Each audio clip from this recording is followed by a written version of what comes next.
अब बाबूजी के खून AB नेगेटिव है। बाबूजी,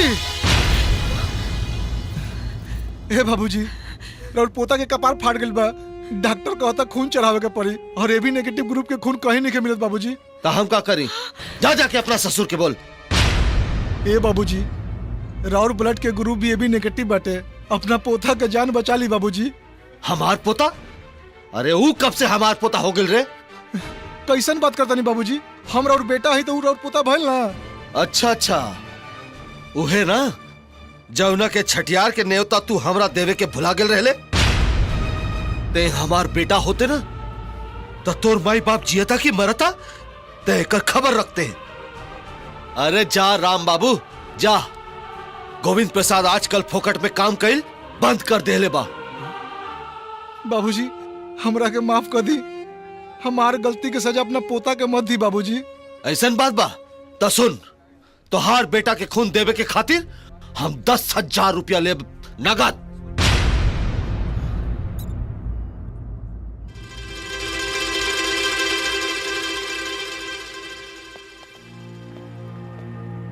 रुका, पहले हमार पैसा दा, फिर खून चढ़ैया।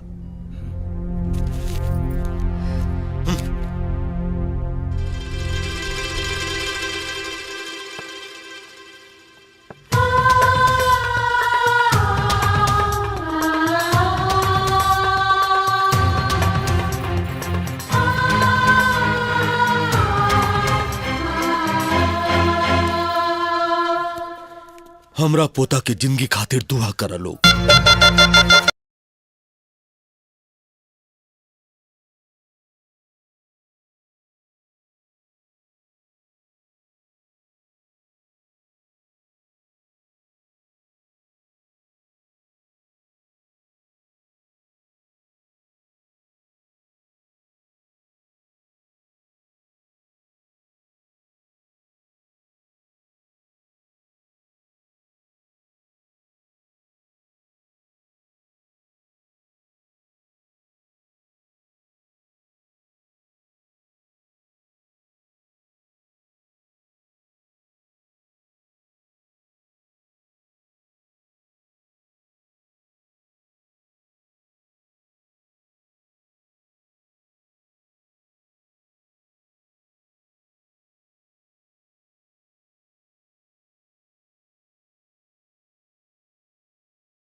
सोनी। Yes darling. मेरे शेयर डॉक्यूमेंट्स कहाँ हैं यार? मिल नहीं रहे। ममा के ड्रॉर में होंगे, देख लो।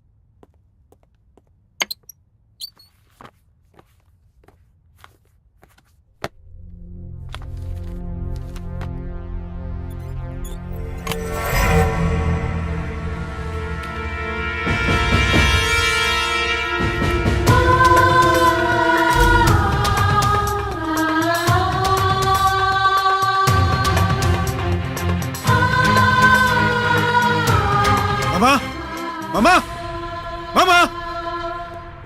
क्या है बेटा? मामा, ये लेटर्स आपके ड्रॉर में कहाँ से आए? मुझे क्या पता? सच सच बताइए मामा, ये लेटर्स आपने छुपाए थे ना वहाँ पर? What nonsense! मुझे क्या जरूरत पड़ी है तेरे बाप के लेटर छुपाने की?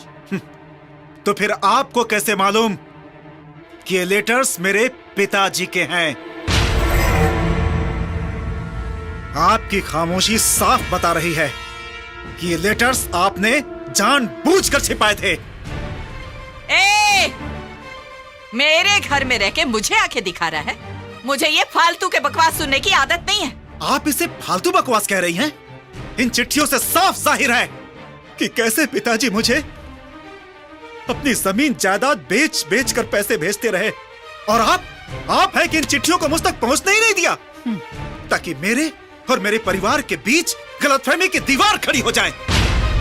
आज आपकी वजह से मैंने अपने देवता जैसे माँ बाप को खो दिया और आप इसे बकवास कह रही हैं। मेरी इस गलती के लिए शायद मेरे माँ बाप मुझे माफ कर दें, लेकिन मैं खुद को कभी माफ नहीं कर पाऊंगा। कितनी नीच और गिरी हुई हरकत की है आप लोगों ने। स्टॉप इट मिस्टर सोहन, ये मत भूलो कि तुम मेरी मामा से बात कर रहे हो।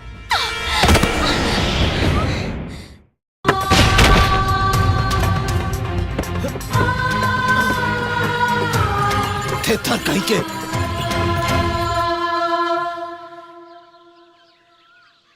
अरे तोरा के हल आवे के हम कहनी हो करे, चल भाग यहाँ से। तोरा के कितना बार समझावनी, समझ में नहीं क्या आवत करे, चल हट यहाँ से। रुक, मैं बहिर हो गई बाड़े, तोरा सुनात नहीं के करे, चल भाग। अरे माई रे, रो हट।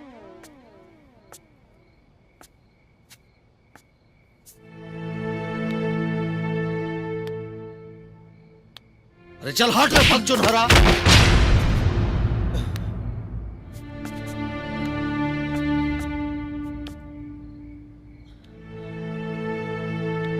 अरे चल हट रे।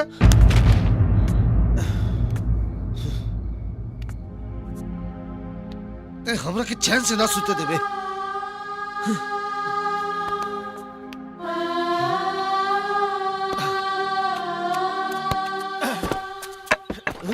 अरे क्या करिए कर,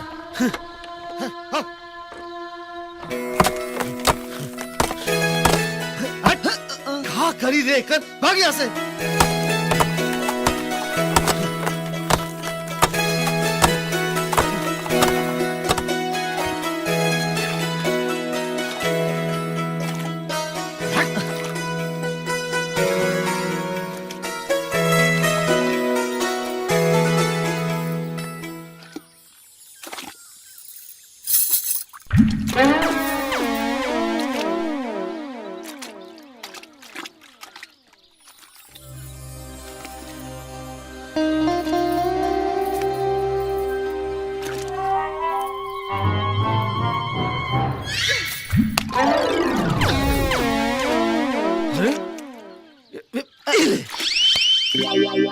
हम ठीक से काम करते हैं तो काहे मारता रहा हमरा के? तो हम सीधा से काम करते नहीं तो तू काहे हमरा के ढेला मारता हम रहे? काम मरनी है।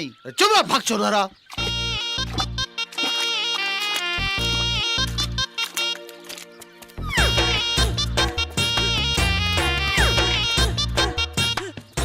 किशन, हमके तरह से जरूरी बात करे के बा।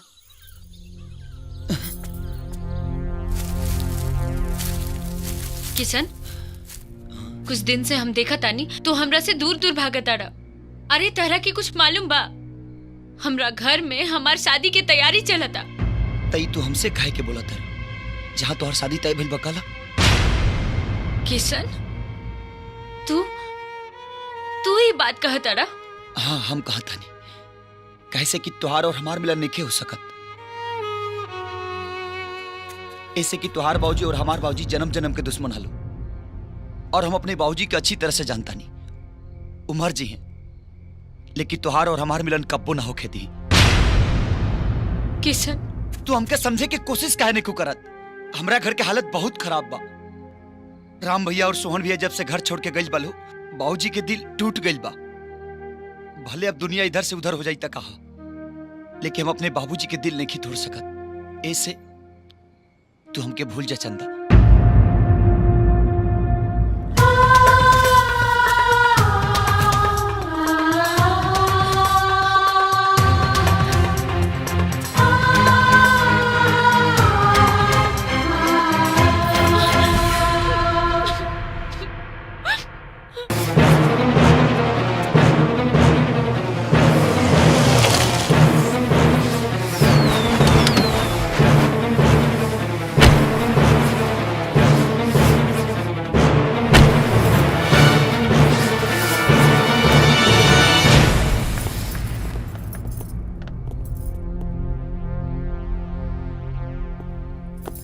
रुक जा लोग, अपना बाप की जिंदगी भर का कमाई तो ले लेला, अब का लेवा आइल बड़ा लोग।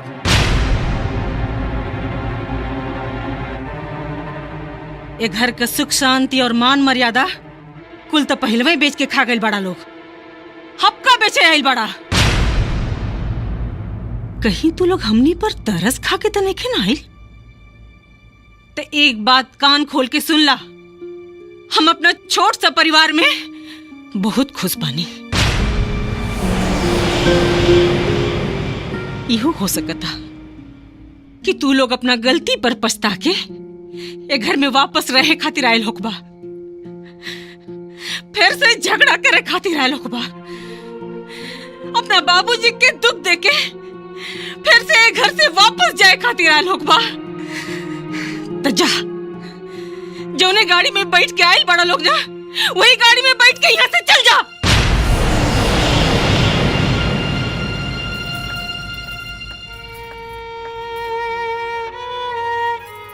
दीदी, रहुआ लोग अंदर चली ना, हम हाथ जोड़तानी, चली ना। शायद रहुआ लोग माँ जी के बात से डरा तानी। माँ जी रहुआ लोग से नाराज नहीं की, अरे वो तो अपना बेटा लोग से नाराज बानी। उहाँ लोग के अंदर आवे से मना कैले बानी, रहुआ लोग के ना। अरे रहुआ लोग तो ये घर के बहू बानी, रहुआ लोग के पूरा अधिकार बा ये घर पर। रहुआ लोग के रोक सकता है घर में अंदर आवे से? चली ना दीदी, आई ना, चली लोग। दी हमरा के, ए बेटा आवा, आवा हमरा लगे, आवा बेटा आवा। चली ना दीदी, आई।